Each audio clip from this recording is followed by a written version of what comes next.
welcome to Good Chaotic presents the Game of Rassilon.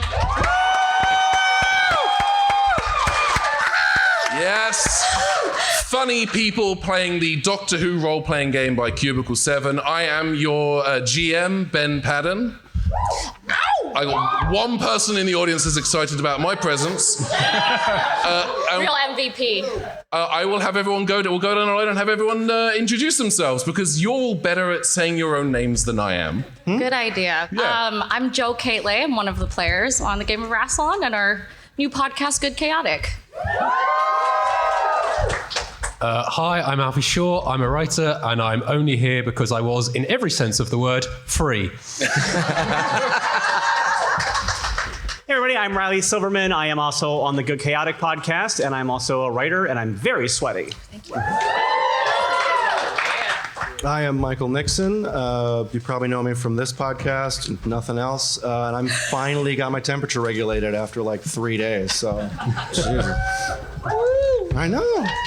Hi, I'm Dan Peck. I am on the aforementioned podcast, and I am just relieved that I don't have to run the game tonight.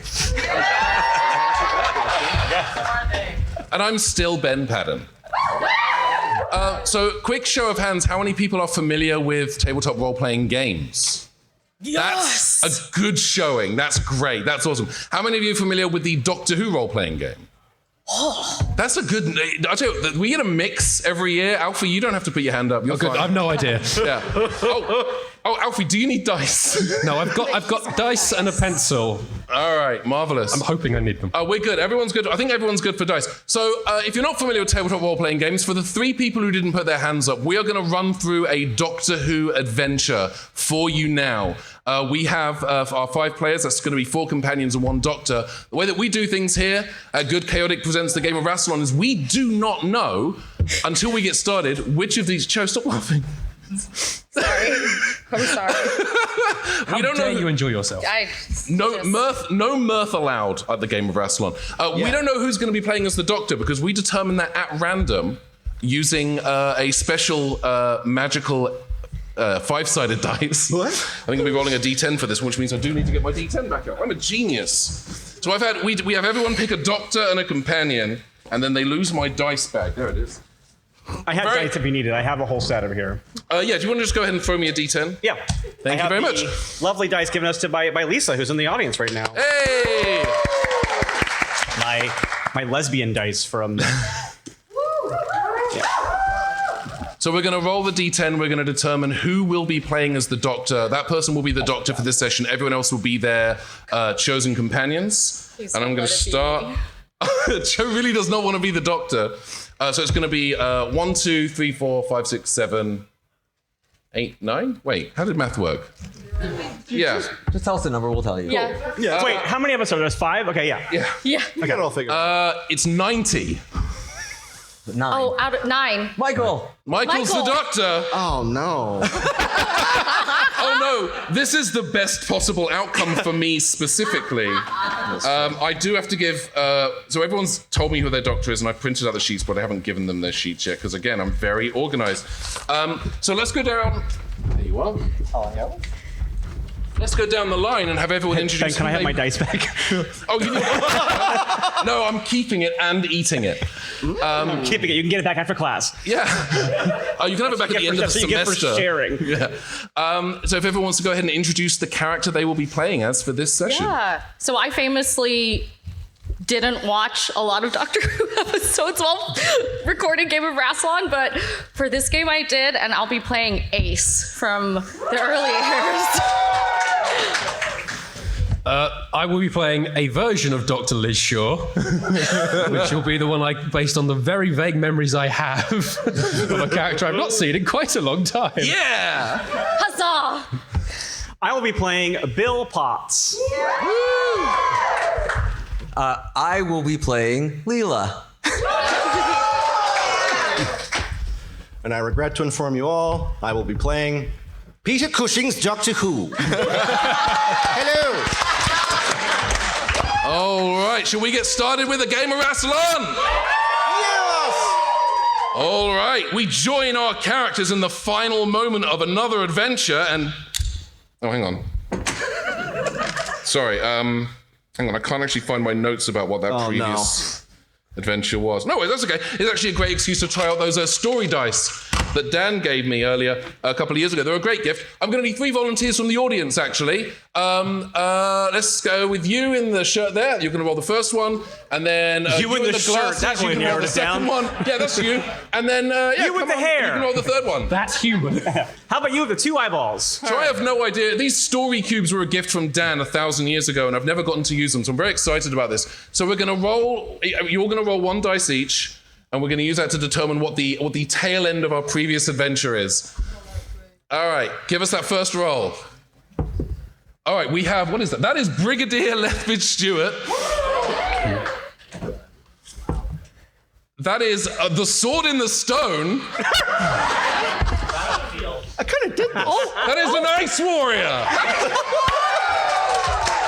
We already did Battlefield with that. Hey, Hang on. If I look at, stealing my idea over here. No.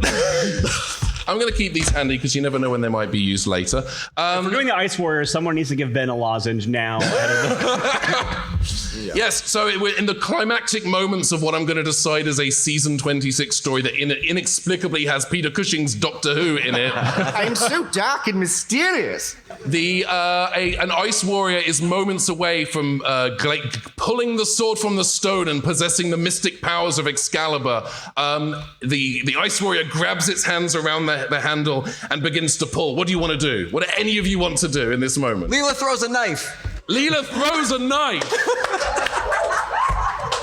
All right, let's see what the knife rules are. 1 second. No, all right. If you want to legit throw a knife, I would love for you to give me a roll. Go ahead and give me coordination and conflict, please. Okay, that's our first roll of the night. So I'm going to start with a base of 9, which is, it's interesting playing a combat character. And I rolled a 5 on top of that. So that's a 14 in total. That is a 14. Okay. So with that 14, the knife flies towards the Ice Warrior. And is there a particular body part you were aiming for here? Or was this kind of a blind? Like as soon as they go to reach for the handle of Excalibur, the knife, right in the hand. Well, good news is that hits. And it hits the Ice Warrior in the hand. It doesn't go through the armor, but the Ice Warrior goes... Oh, Lego hand. That's okay. I've got more. And Leela fans out 10 more knives. 10 more knives. Canonically, 10 more knives. All right, so the Ice Warrior's stunned and pulls away from the sword for a moment, allowing a moment of weakness and exposure. What does literally anyone want to do in this moment? I've not planned any of this. I'd like to try and pull the sword from the stone.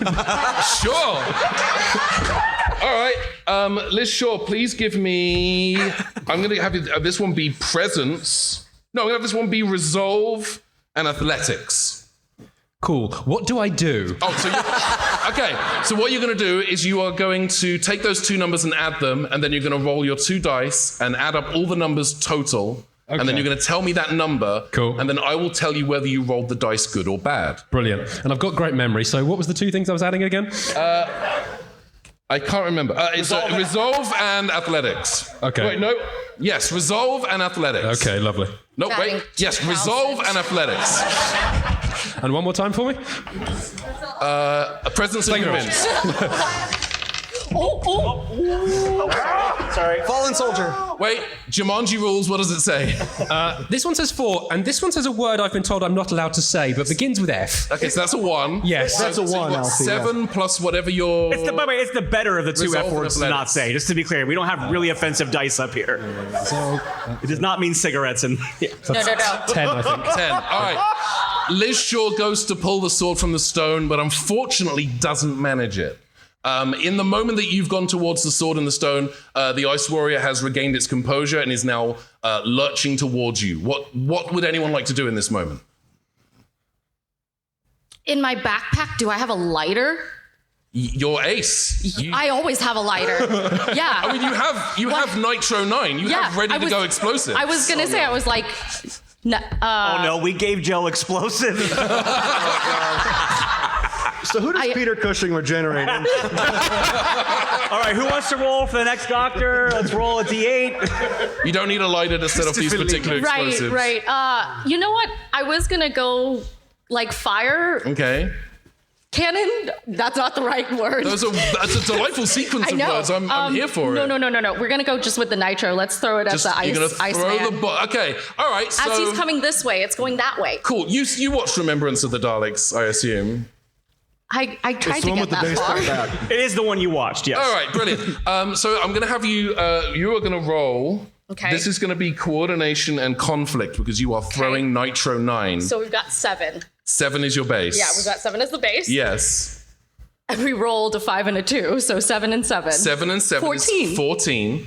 I'm going to say that you throw it near enough to the Ice Warrior, but I'm going to say that you've not set a very long fuse. And it's Nitro 9. So I think everyone is suddenly going to need to run away very quickly from the impending explosion. So I would like everyone to give me coordination and athletics as you run away from the sudden appearance of this Nitro 9 canister. And I'm going to roll for the Ice Warrior. That's a 14 for Leela, who looks at the doctor and says, "I like this warrior." Ace says, "Oi, Professor!" and she rolls a 17. Dig it. According to my sheet, I rolled a 42 Okay. because you gave me a 31 in athletics. It might be. And I rolled fours. Hang on, let me have a look at the actual. No, we cannot Potts disrupt the is cannon. Spider-Man in. I'm going to say it's the 3. We'll go with 3. Okay. All right. Thank you. I was obviously near the. Oh, yeah, you're right there. I You're was like- the closest. Yeah. I've rolled double 2 words I'm not allowed to say. Michael, do you want to know what we call snake eyes on this pod? Do you want to play it in? Does Liz Shaw have a daughter at all? You work for Big Finish, you tell me. Yes. Okay. So that is a. That is, That is. we call it caliente. No, we call it the Grand Serpent. I call it 6. 6. All right. So everyone else rolled good. No. No? I got a 14. I rolled a 5. You rolled a 5? Oh, my word. Okay. So I think the doctor just kind of falls over. It is the Peter Cushing doctor. He does that. Okay. I've sprained my ankle. But I'm pretty sure the answer to who does he could is no one because he's human. So a he human just guy. dies. Yes, it's not ideal. Uh-oh. There is an almighty explosion. And that is the Game of Rassilon. Thank you. At least it wasn't a rock this time. There is an almighty explosion. You hear the Ice Warrior go, "Ow!" And then there is a dramatic cut to black because that's how drama happens. And then we come to in the TARDIS, inside Peter Cushing's TARDIS, which is a curtain with a handle and some other wheels turning as Ace and Doctor Who and Liz Shaw all come to as the others have heroically pulled them into the TARDIS, I've decided for reasons of time. And what I will have, Liz Shaw, I'm actually going to say you're going to take a hit. You're going to take a little damage for this because you rolled so badly and I cannot ignore it. I'm so sorry. That's very generous of you. You should have been better at rolling dice. What I'd like you to do, go ahead and knock off 2 from your coordination. So you see there's those little circles next to your coordination. Oh, no. Just draw a line through those, and then that's going to reduce your coordination roll.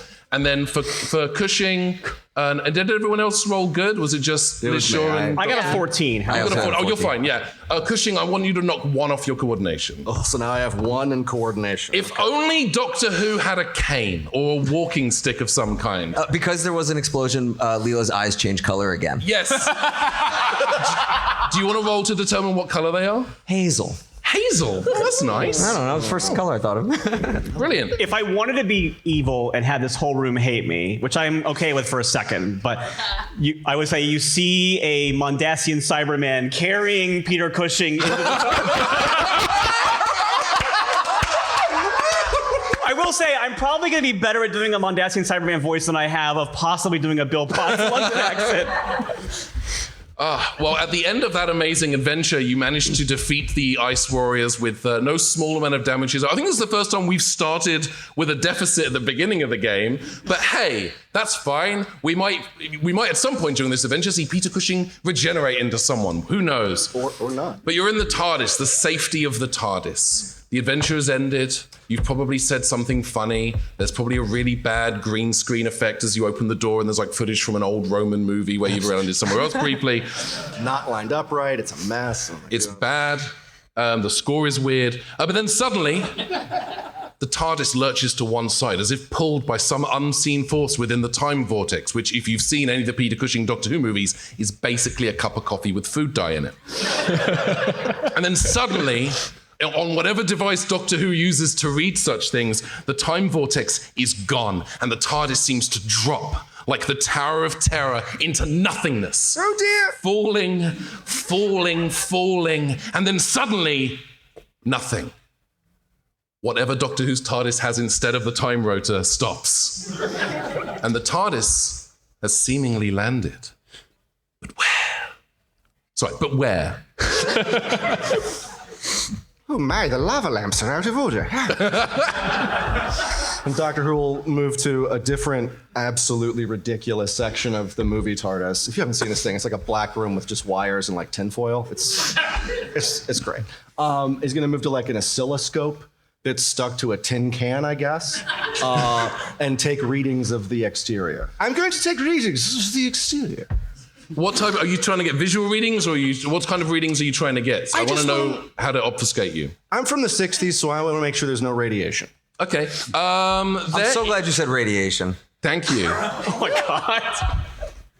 The Radiatron oscilloscope in 4X Of course. reads an interesting reading that you will determine now by giving me a roll of ingenuity and technology. I am very good in that. I get a 22. You're 22.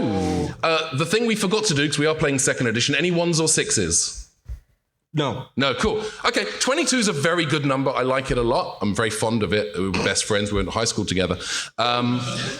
The Radiatron oscilloscope appears to be vacillating wildly between there's just enough radiation for it to be slightly dangerous, and there's no radiation at all, and there never has been, and there never will be.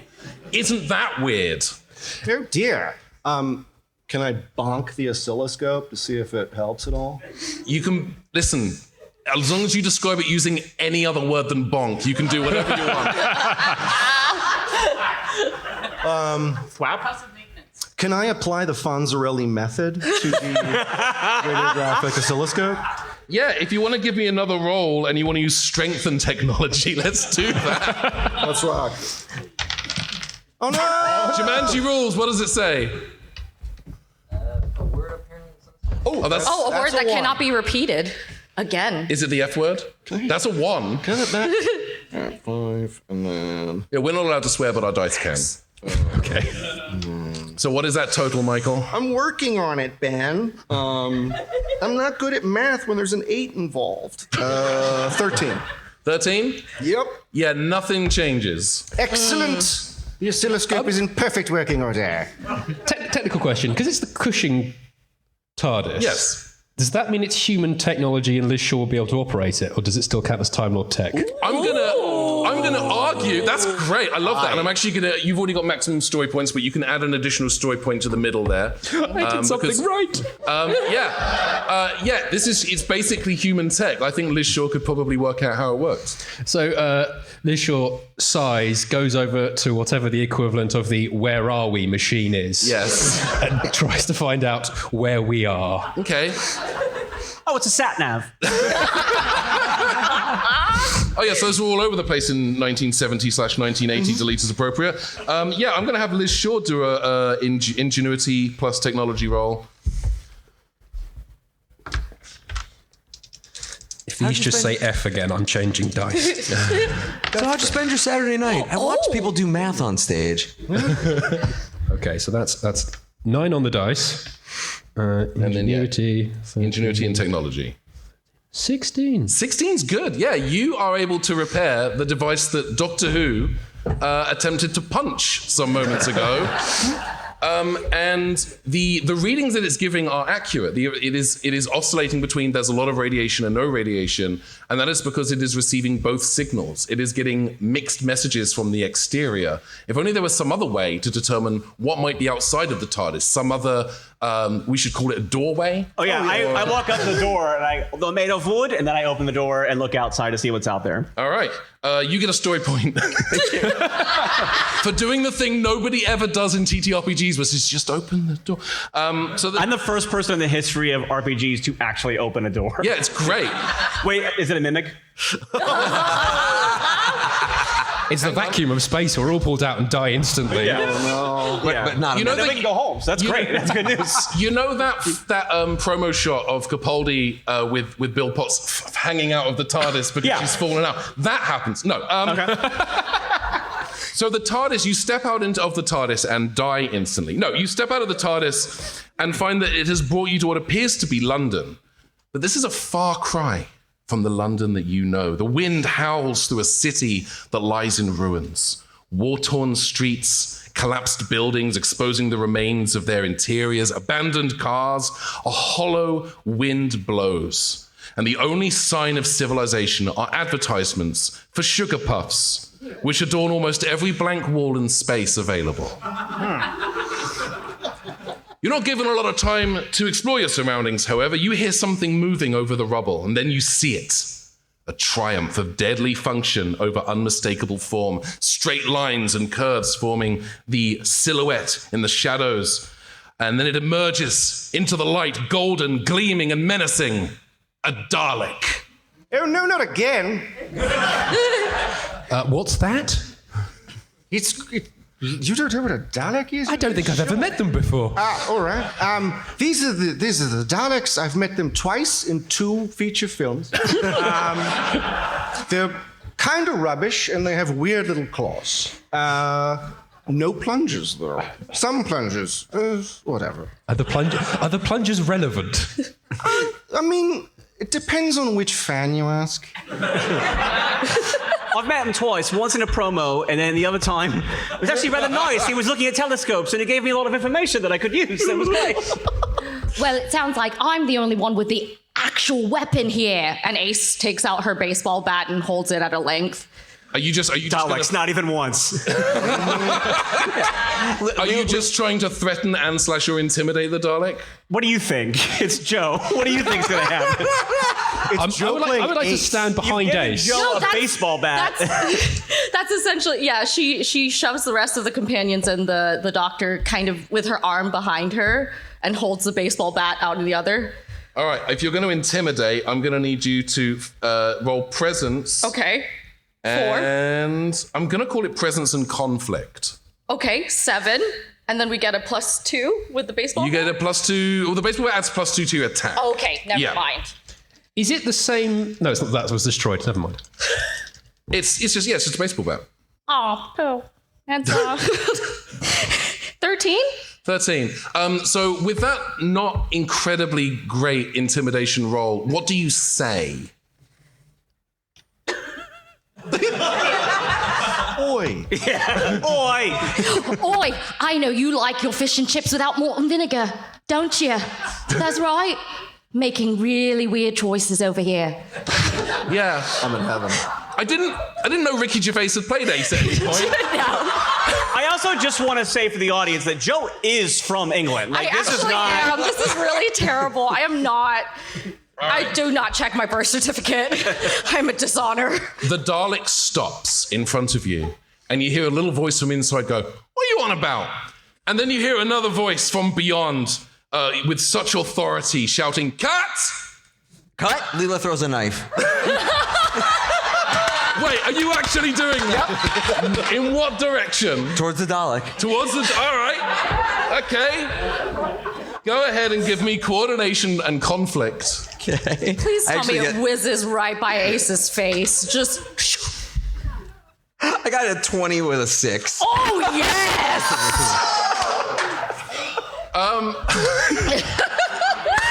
The knife flings with pinpoint precision towards the Dalek and lands right in that grill bit underneath the dome. And then you hear a man's voice from inside say a word that we can't say that is written on Alfie's dice. And then you see a little man in a flat cap and the thickest glasses you've ever seen step out as if from nowhere. And when he speaks, it's with a thick Glasgow accent that, for obvious reasons, I will not be recreating tonight. I can't do it. Stephen Moffat is in the building. If I do it, he will hunt me for sport.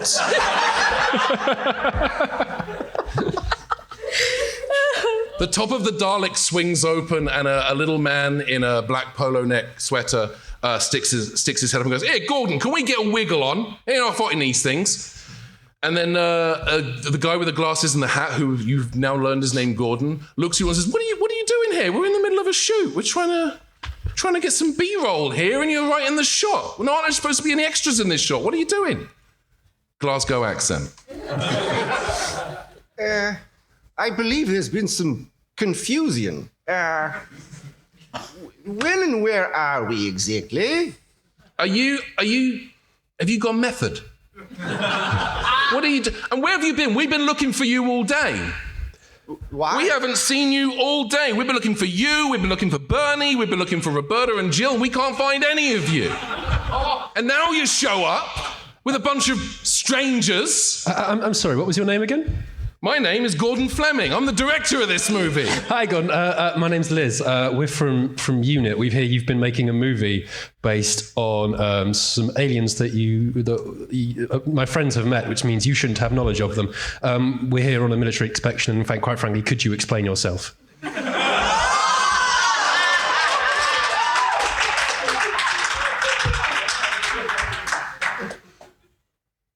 No.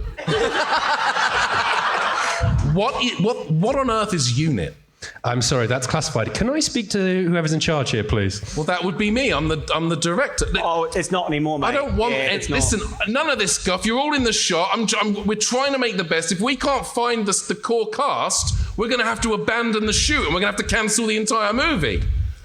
Peter, when did you last see them? Because I know when I last saw them, and I can tell you if you ask me nicely. Why is he calling you Peter, Professor? My first name's Doctor. What are you talking about? I would like to give the doctor a death stare. And they just walk around and go, just play along. Yes, of course. I'm Peter, last name. And so I don't know where the cast is, but I have found these wonderfully, absolutely unique group of people that could, maybe step in. Well, we've already shot so much of the movie. We don't have the money or the budget to reshoot everything we've already done so far. I tell you what, if you can find everyone else, we won't have to abandon the project, and then you get the rest of your paycheck. Obviously, last time anyone saw you, of course, was in hair and makeup. But Roberta and Jill, we last saw them in the studio canteen, and Bernie was in his trailer. But that was hours ago. We haven't seen any of them since. Well, I think we have the makings of a mystery here. And Doctor Who quickly pulls out an issue of Dan Dare, flips to one of the old mystery ones, and goes, "Right, yes, okay, well, all right." While he's doing that, I'd like to pull out a hip flask. We should investigate, and I don't think we should split up, as would be a terrible idea. So let us all go together to hair and makeup. What do you say? You got to hair and makeup first? I suppose. Everybody seems to be following me. I cannot tell you why. All right. You head to hair and makeup, and when you open the doors to the hair and makeup department, you do not see the tobacco-stained brown walls of a 1960s movie studio makeup room. And instead, you see sleek walls, shiny floors, and rows of computer banks. In the center of the room is a catwalk, below which are more computer terminals, each operated by steel-jawed men in gray uniforms and silly little hats that would have Gallifrey's fashion designers making furious notes. Directly ahead of you, looking out into the vastness of space, is a man standing 2 meters tall, bipedal, flowing black robes trailing from the figure, and a face forever masked by a functional, if bizarre, black metal breath screen. An awesome, threatening shape. And speaking with him is a man in a grey uniform, sporting a stern expression on his face. Oh, no. And it's a face that is shockingly familiar. What? Oh, it's going to be one of those days. Oh dear. Hello? What? Ooh, can I take the doctor aside? Yeah, sure. Doctor. Yes, doctor. Someone else I knew who had a similar name to you once told me that they went to like a different universe and they met a different me over there. Oh. So I think we might have fallen through a different dimension. Oh, well then this will be very easy. Hello, can I see your time machine, please? Liz Shaw invents the face palm. I can see it clear in my mind's eye. Good God. Okay. The man who looks a lot like you, Doctor Who, turns and looks at you with an expression that says kill. And the man clad in head-to-toe black with the face mask and the long flowing cloak reaches out with a hand. Cut? Leela throws a knife.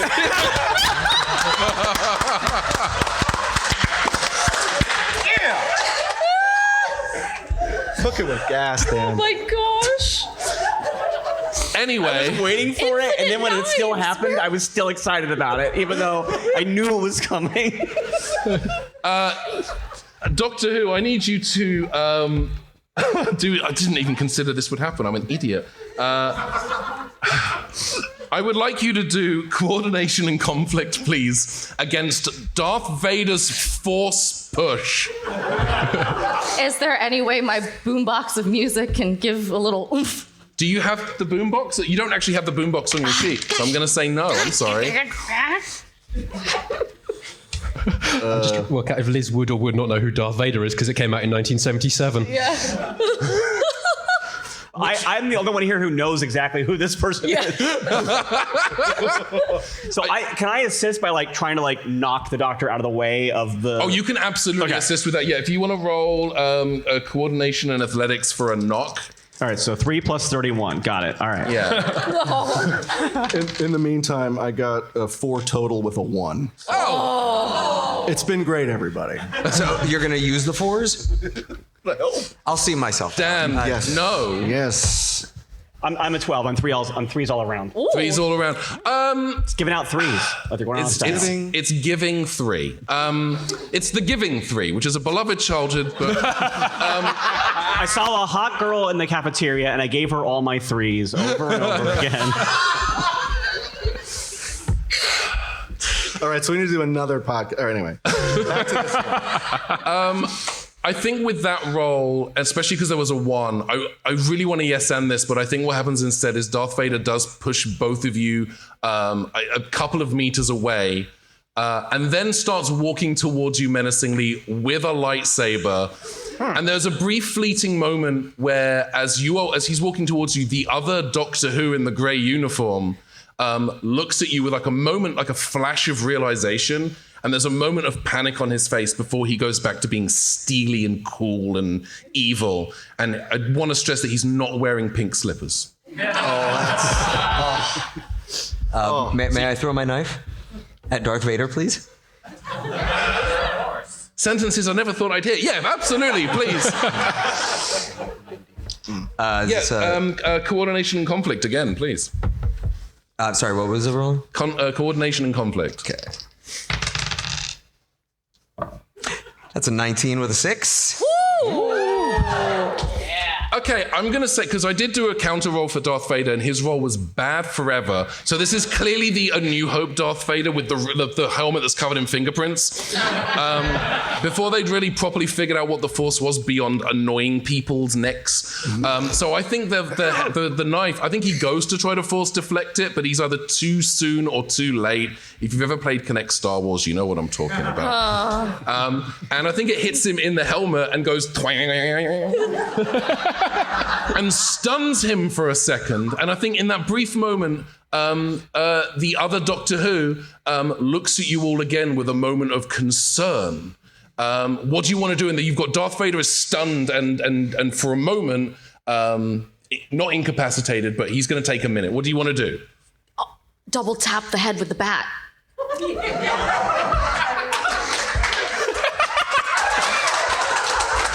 Is he still holding the lightsaber, or did he drop it when he got hit in the head? Well, I rolled a 1 when I rolled for Darth Vader, so I'm going to say that he dropped the lightsaber.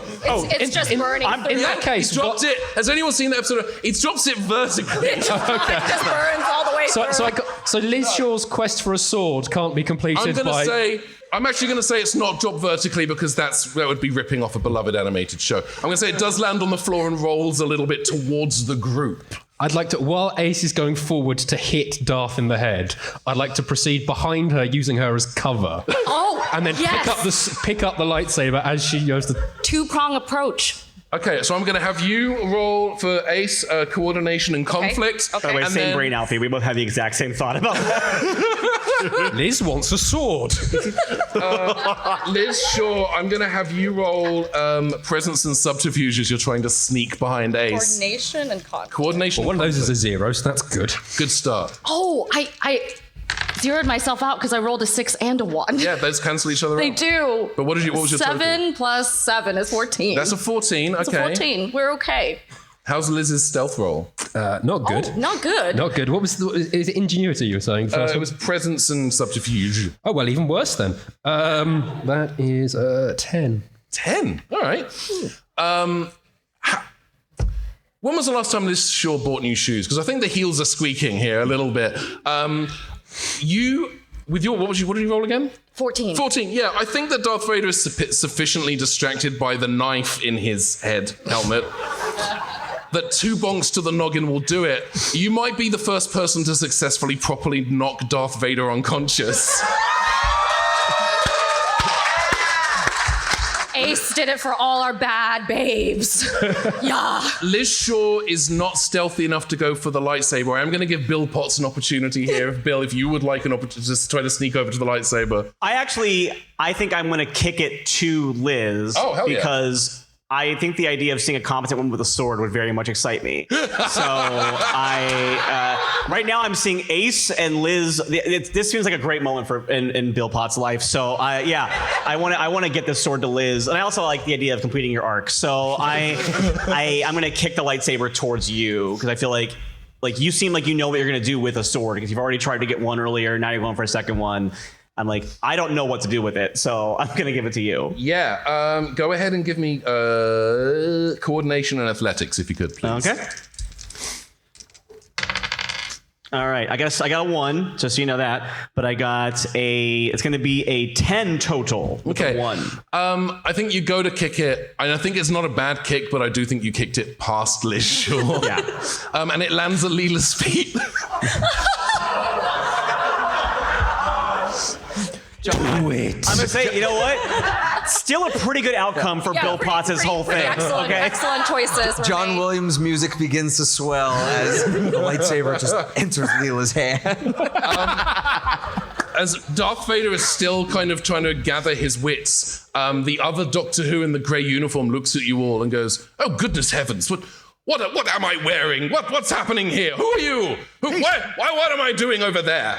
Peter, now's your chance. Get away from this terrible goth monstrosity. Join me in a world of comfortable brown corduroy and weird plaid trousers.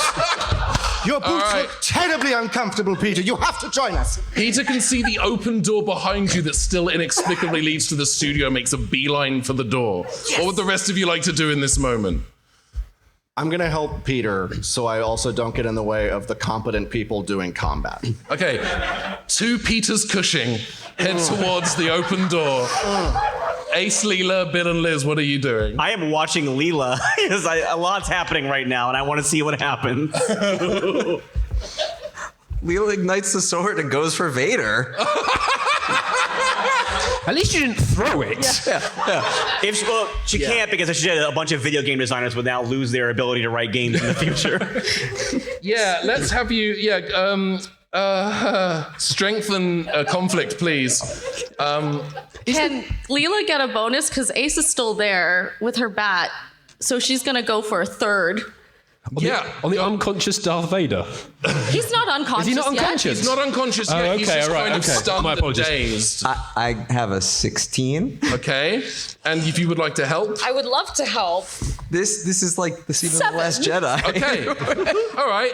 I want to know, I don't think Ace does a lot to help, but I think there's an intimidation factor because Ace is inherently intimidating with the baseball bat. I think she just does the. Yeah, that's There is definitely a reality where this scene played out with Ace having a lightsaber on baseball bat fight with Darth Vader. I wish that the dice had given us that moment because just hear ting, it feels like ting, we ting. in the audience deserve that to have happen. Yeah. Is it too late to ask Murray Gold to do a version of Duel of the Fates? Leela, what are you doing with the lightsaber? Are you going for a whack? Are you going for a lunge? I mean, Leela is a warrior. She goes for overhead slash with this weapon. I mean, Okay. yeah. Bisecting. So Darth Vader bi-generates. If you've ever played with your action figures, if you've ever made a Leela action figure attack a Darth Vader action figure, I hope you're enjoying this. I'm not going to describe in graphic detail what happens, but Leela defeats Darth Vader. This is an excellent weapon. For Star Wars Rebels fans, it's the end of Twin Sons. That's Could I examine the Darth Vader suit? Because I'd like to know if it's Earth tech. As in, is this someone in a costume? Or is this actually alien technology? Yeah, I think everyone around is so stunned that Darth Vader's career has been brought to an abrupt end that I think you've got an opportunity here. Go ahead and give me ingenuity and technology, please. There's a bunch of people walking out of a theater in 1977 going, the movie was really good until suddenly those women ran in and killed the guy and then the story ended. How was that about? And there was two of that weird Grand Moff guy and then, 12. then the movie just sat there the rest of the time? It's not Earth tech. You don't recognize it, but you know enough to know that this is not of human construction. Also, he ain't got no arm or leg, innit? Not worried about that. That's fine. Thank you for solving the Star Wars portion of this particular adventure. And congratulations on rescuing the real Peter Cushing. Who, as he passes the threshold out of the Star Destroyer and back into the studio, his outfit changes from Grand Moff Tarkin's into the costume of Doctor Who, confusing all of the other companions who now don't know which is which. Professor. Team. Yes. Do we think that version of the Doctor will be more competent than the one that we've currently got? 'Cause I think we're travelling with an idiot. I had to operate his time machine. Well, Dr. Shaw, if the doctor's competent, what would you need to be here for? Why? Women tearing other women down in the workplace. No, I'm tearing is really... I'm saying you're here to be more competent than the doctor. That's a good thing to have. That's a good point. Why do we need him? Leela? Yes. Wait, hold on. Oh, he's back. Abort. Oh, never mind. Yeah. Whoa. I have a few thoughts about this, and Doctor Who runs off to the canteen. The canteen. Get some chips. The canteen is. We're going to head in that direction. Regular, actual Peter Cushing is going to head back to the studio and is no longer part of the narrative. Goodbye. Before we move on, I just want to ask one question. When Leela cut down Darth Vader, did she have the high ground?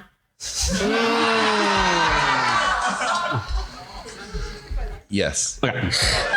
Because he never learns.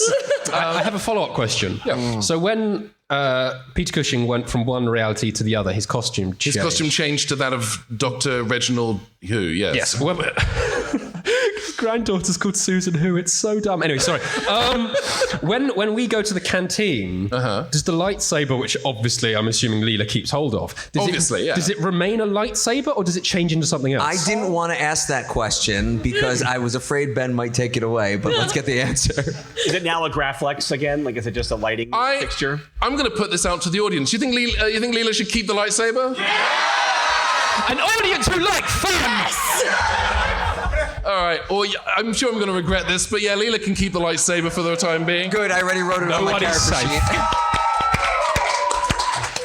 I like the idea of one person in the audience going, no, I feel like that'll make it too easy for you. What do you think? I think that's non-canonical, and it wouldn't really fit. Yeah, Leela just killed Darth Vader. The concept of canon is a little loose at this point.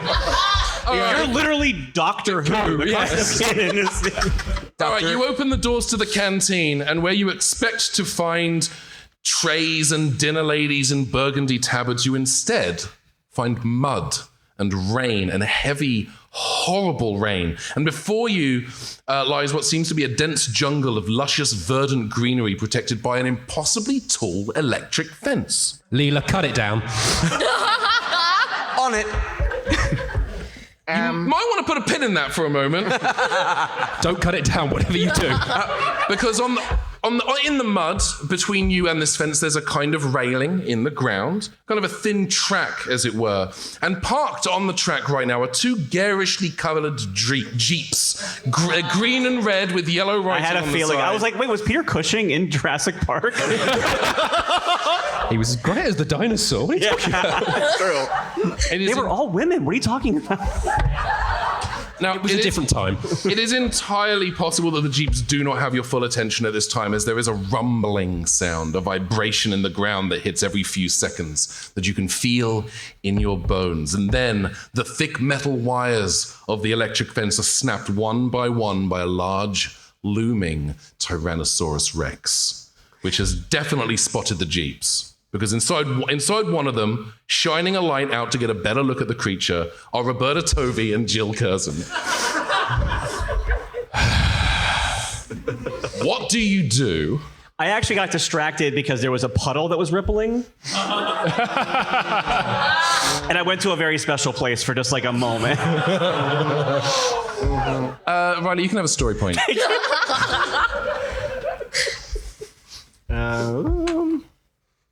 What would you like to do in this moment? You see this T-Rex smash its way through the fence, heading towards the Jeeps. What do you do? I think it might be time for another Nitro 9 team. It is, but I stand behind you. No, wait, hang on. The doctor told me once that, but I apologize for everything, the accent I'm doing. Things aren't angry, they're just hungry. So maybe we can just give it something to eat and then it won't attack us because it's not evil or anything, it's just hungry. And we don't need the doctor. Yeah, Yeah, we've actually got a spare already anyway, so. Leela has a stick that can kebab him and just... All right, so the companions, as they turn towards Doctor Who, will notice he's already running towards one of the Jeeps. He's gonna try and get in the driver's side and hotwire the Jeep. All right, yeah. Hey, what is your transport? Your transport and ingenuity, please. What is that score? I'm starting with 8, so not bad. All right. Can I assist? Does Leela know how to hotwire a 1990? No. I'm going to assist in a Leela way. Leela has a knife to cut the wires with. No. True. No. Because I had gone to slice the fence, the lightsaber is illuminated, and I see that the T-Rex is looking at it. Oh. So I'm going to do the, hey, over here, like with the flare with the lightsaber, so that the doctor can hotwire the Jeep. Yeah, the T-Rex is definitely focused on Leela now. There's another sentence I didn't think I would be saying as I planned this adventure. I saw a girl run away from one on heels, so if you're fine, you should be way faster. Just to check something, they're in the Jeep. Yes. Is the Jeep bigger than the doors to the rest of the studio? Oh.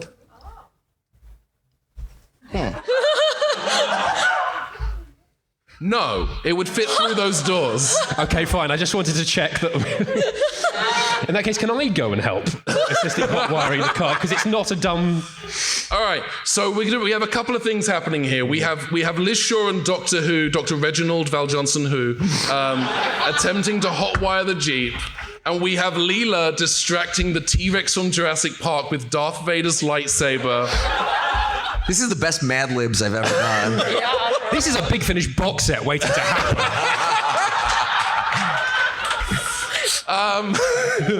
You would know.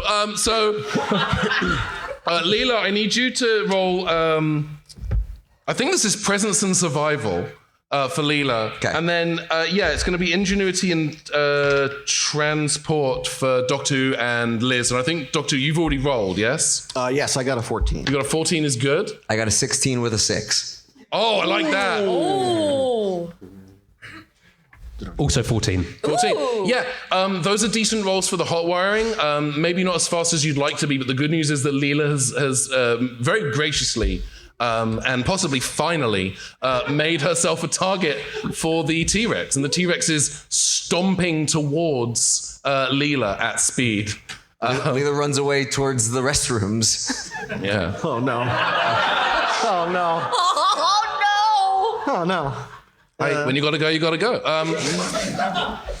As you're heading towards the restrooms, Liz Shaw and Doctor Who, you successfully hotwire the Jeep and grip power to the Jeep, which is good. The T-Rex is heading towards the restrooms. I had to rewatch this scene to make sure that I was getting everything down correctly. I don't like what might be about to happen to Leela.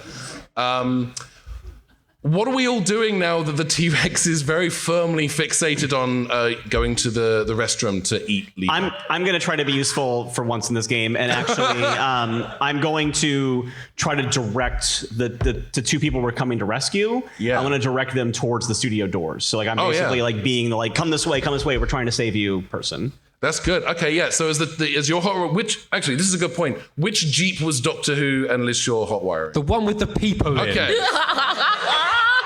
He might be that dumb to do the other one. No, even I'm not that dumb. Okay, fine, right. Oh wait, they are in the Jeep. So the engine of the Jeep has started, and they are going to try to drive it towards the studio doors. Okay. So Roberta Tovey and Jill Curzon are rescuing themselves, sort of, in this moment. But you still have a T-Rex to deal with and a Leela to rescue. What do you want to do as a group? I'm going to take the other Jeep. Okay. Is that one dead too, or does it have the ability to drive? I'm going to say if you want to spend 2 story points, then I'm going to say that the hot wire went down the track and also started the other Jeep. Okay. I'm going to do that gladly because you gave me 2, and so now they're going back to you. Yeah. I'm going to drive right towards the T-Rex and try to hit it with the Jeep.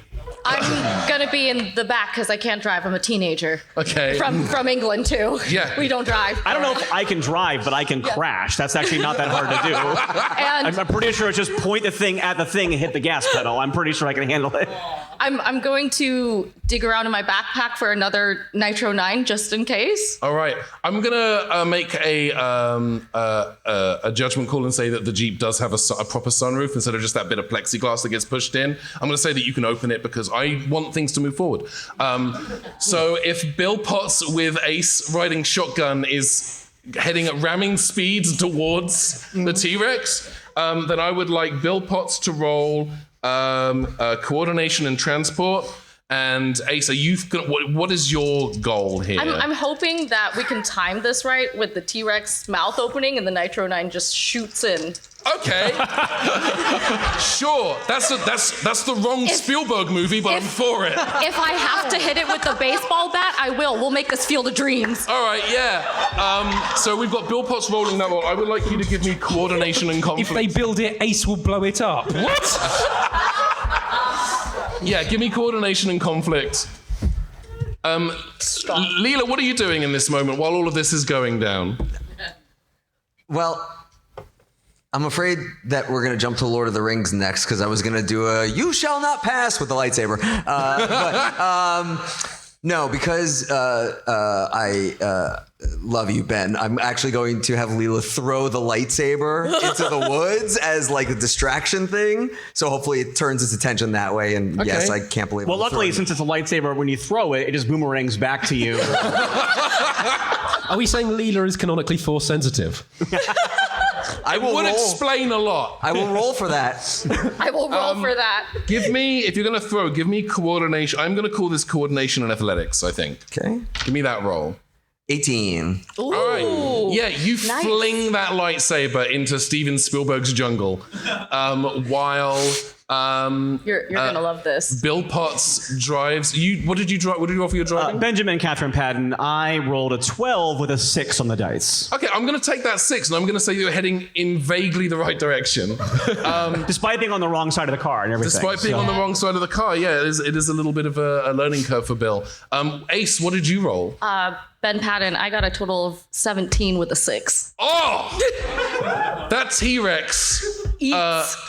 T-Rex, as its head is turning towards where the arc of the lightsaber, you throw the Nitro 9 perfectly. It arcs in the air, not in slow motion. We don't have the time, but it lands. Or the budget. It lands in the T-Rex's mouth. The fuse is long enough that the T-Rex is able to swallow it.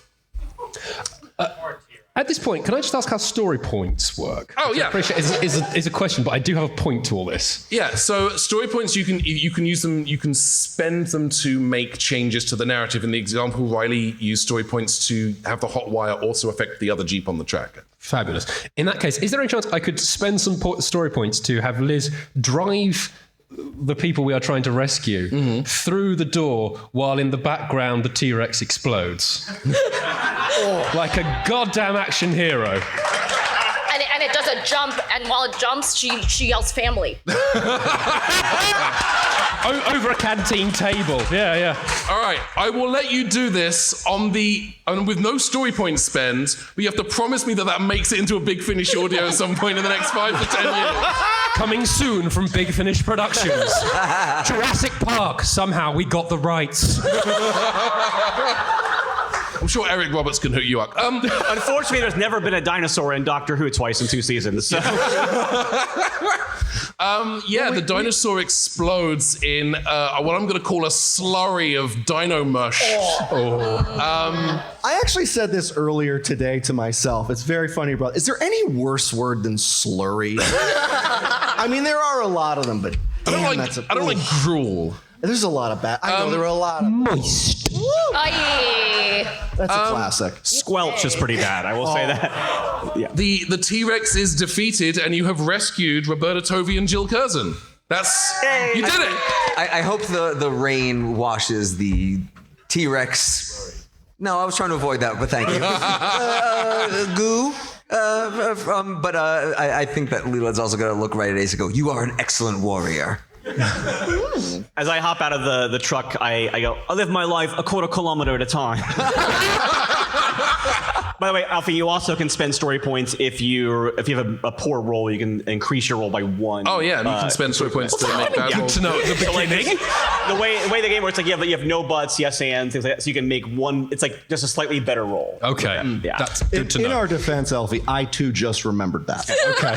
I'd forgotten it when we started, so I am also the most recent DM of this game, so that's probably why I'm able to remember it more. We're batting 3,000 up. all right, let's wrap this up with Bernard Cribbin's trailer, which you enter without any of the other cast who've all gone back to set in their regular costumes.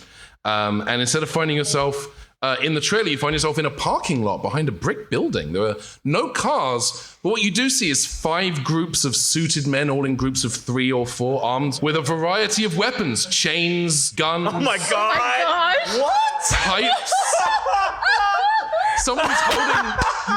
Someone's holding a grenade. I think there's a trident in there somewhere. Oh no. And a man. Hey Ben, I don't like you, but god damn it, I respect you. And a man steps into the center of the circle and declares the ground rules. No touching of the hair and face. That is all.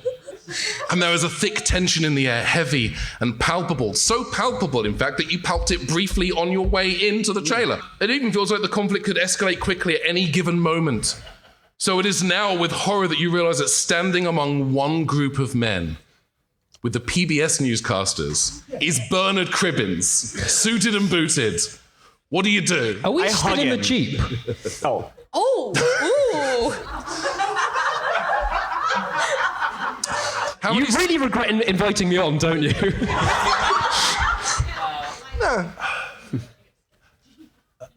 No. Okay, fair.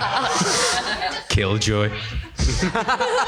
Story point for the Jeep. Alfie, are you okay? Are you gonna be okay? Yeah, I'm good. By the way, Ben, I don't know if you heard, I definitely, not Bill Potts, Riley Silverman, I just hug Bernard Cribbins as hard as I possibly can. Also true. I think we all do in our hearts and minds and heads, yes. Bernard Cribbins could die in this moment. There could be a trident out there with Cribbins' names on it. What would you like to do in this moment to try to diffuse the tension? I'm not diffusing the tension. Leela is just jumping in like Thor. Just with knives in each hand, just like I'm just midair in slow motion. I don't know where I'm gonna land. While Lily's doing that, I'd like to just take Ace aside and go, right, if you're going to throw explosives, don't throw them at Leela. Throw them at a different group. Right.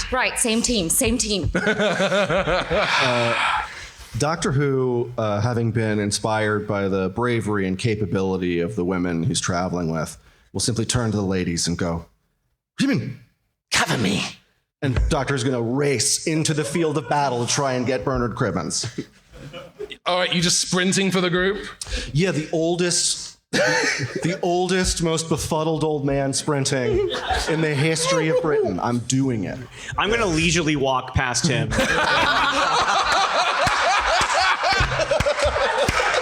Riley, you can have your story points back. Dr. Reginald Val Johnson Ulysses Who III, if you could please Non-canonical. roll a coordination and athletics for me. I'm starting with a 1. I'm not doing much better. I got 10. Okay, yeah, Bill, if you want to just saunter past him at any point, you absolutely can. Oh, yeah. I'm just strolling over to Bernard and trying to hit him with a hand and run away with him. All right, My knees are very tired. Mine too, Peter Cushing. all of the newscasters look to you with daggers. And in some cases, literally. Daggers?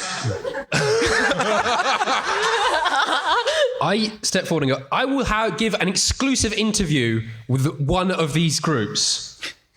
Who would like to offer us something for that exclusive? Oh boy. Give me presence and convince in this moment, if you could, please. Classic. Okay. Really playing to my strengths here.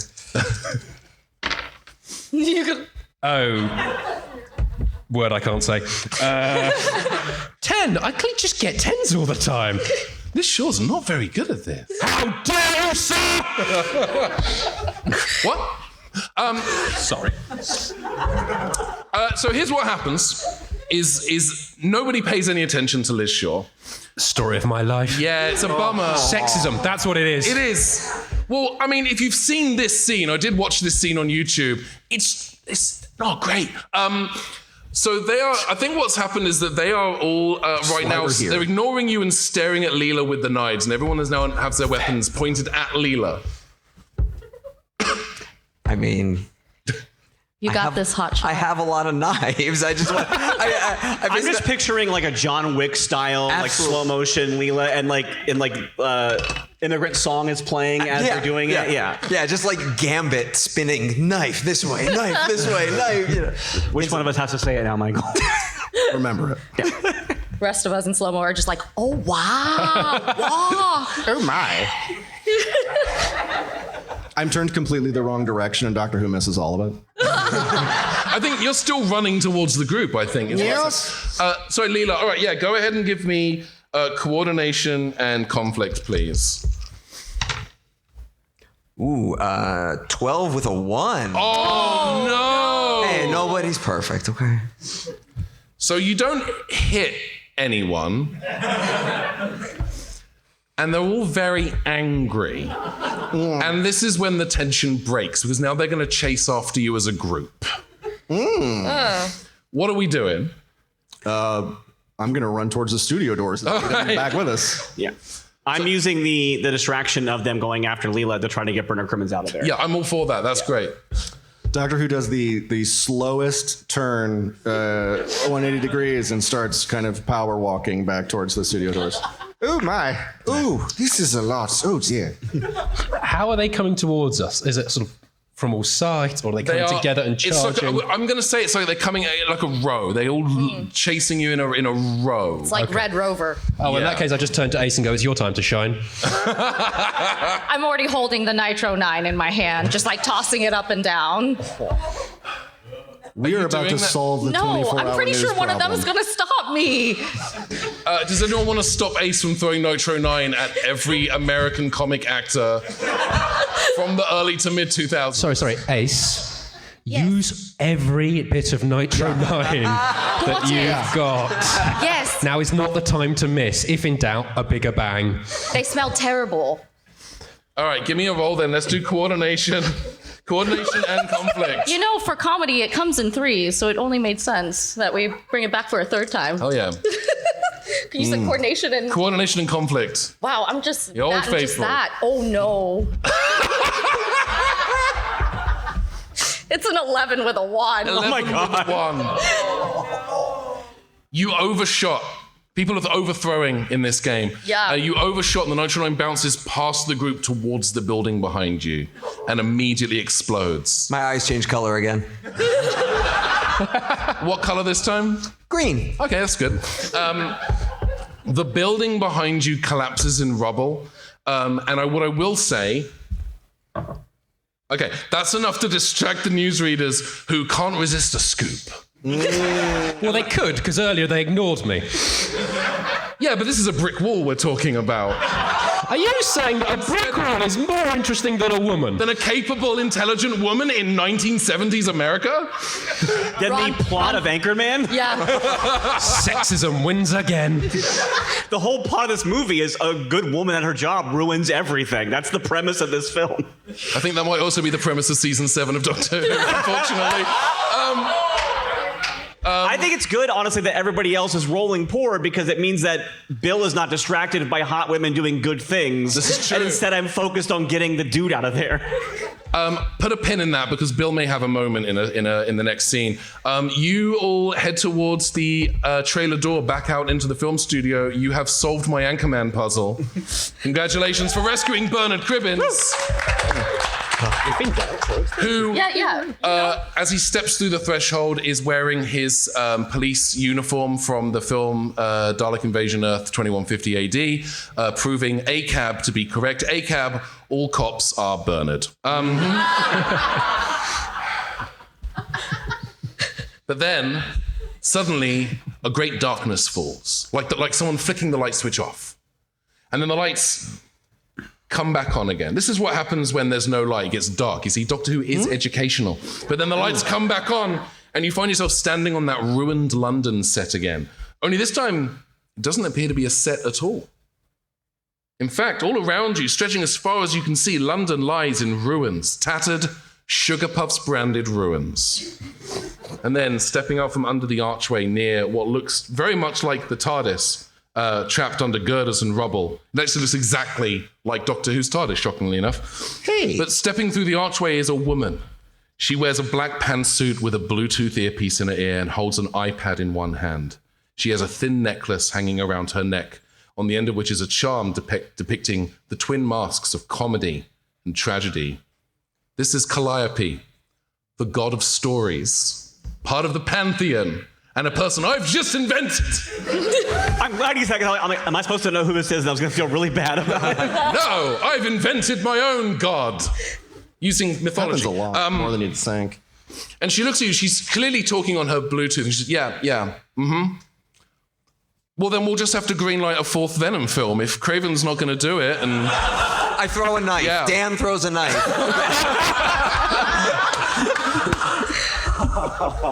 And she looks at you and she says, thank you, Doctor Who.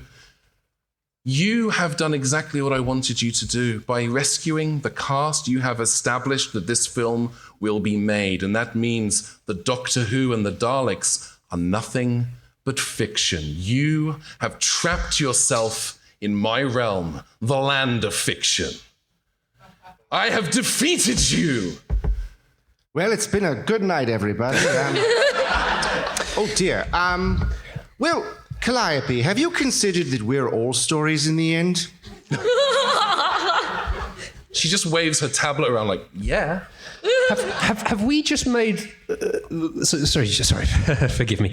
A bit slow on the uptake here. So we have made the Doctor and the Daleks fictional, correct? Yes. And we're in the land of fiction. Yes. Where everything that's fictional is also real. Uh-oh. What's your point? Story point. 12 of them, in fact. Don't mess with a professional writer. Well, then, as a professional writer, you should know that the narrative is fixed. There's no room for chance, no room to improvise, no room for random rolls of fate to save you now. I don't think you understand your own realm. Please. And I cross my arms in defiance.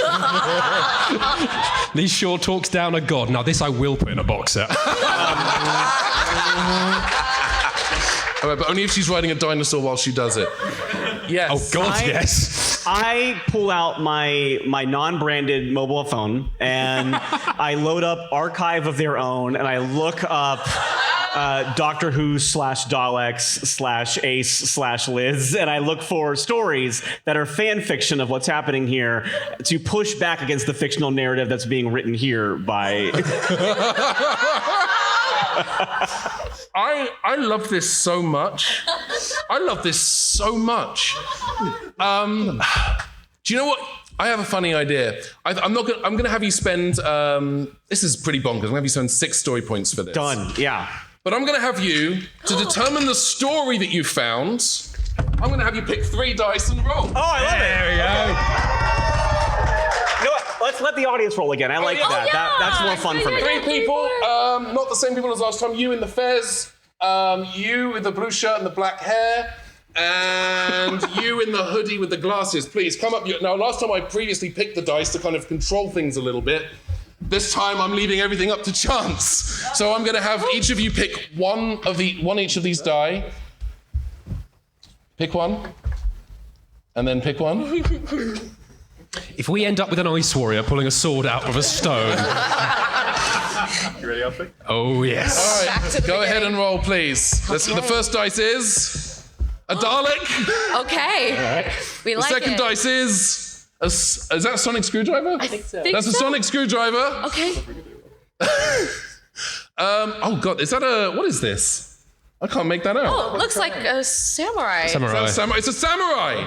Okay.